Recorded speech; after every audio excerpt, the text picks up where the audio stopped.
Friends, இன்றைக்கி நம்ம வந்து அவலில் ஒரு மிக்சர் செய்ய போகிறோம். அதுக்கு கடாயில் எண்ணெய் வச்சு இதை அவலை இப்போ பொரிக்க போகிறோம். அவலை போட்டுக்கலாம்.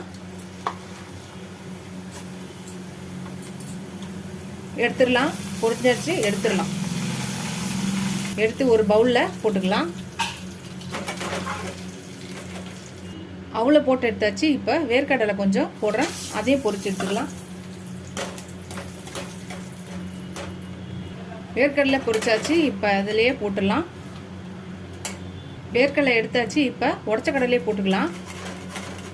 இதையும் பொரிச்சு எடுத்துக்கலாம்.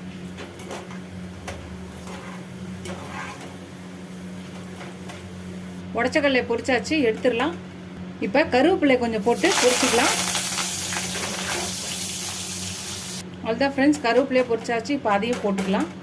ஃப்ரெண்ட்ஸ், எல்லாத்தையும் வறுத்தாச்சு. இப்போ இதுக்கு தேவையான அளவு உப்பு ஒரு 1/2 ஸ்பூனு, மஞ்சத்தூள் ஒரு 1/4 ஸ்பூனு, காஷ்மீரி சில்லி ஒரு 1/2 ஸ்பூனு. அவ்வளோதான் ஃப்ரெண்ட்ஸ், இது எல்லாத்தையும் கலந்துடலாம். நல்லா முறுமுறுன்னு இருக்குது, சத்தம் நல்லா பாருங்கள். இது எல்லாத்தையும் நல்லா மிக்ஸ் பண்ணிக்கலாம். ஃப்ரெண்ட்ஸ், நம்மளோட அவல் மிக்சர் ரெடி ஆகிடுச்சு.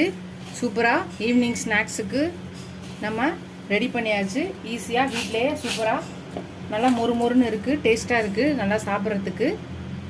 நீங்களும் ட்ரை பண்ணி பாருங்கள். ட்ரை பண்ணி பார்த்துட்டு எப்படி இருக்குன்னு சொல்லுங்கள். இந்த வீடியோ உங்களுக்கு பிடிச்சிச்சுன்னா லைக் பண்ணுங்கள், ஷேர் பண்ணுங்கள், கமெண்ட் பண்ணுங்கள். ஃபஸ்ட் டைம் என் சேனலை பார்க்கணும், சப்ஸ்கிரைப் பண்ணிட்டு பாருங்கள். இதோட அடுத்த வீடியோவில் அடுத்த ரெசிபியில் பார்க்கலாம். Tata, bye bye friends.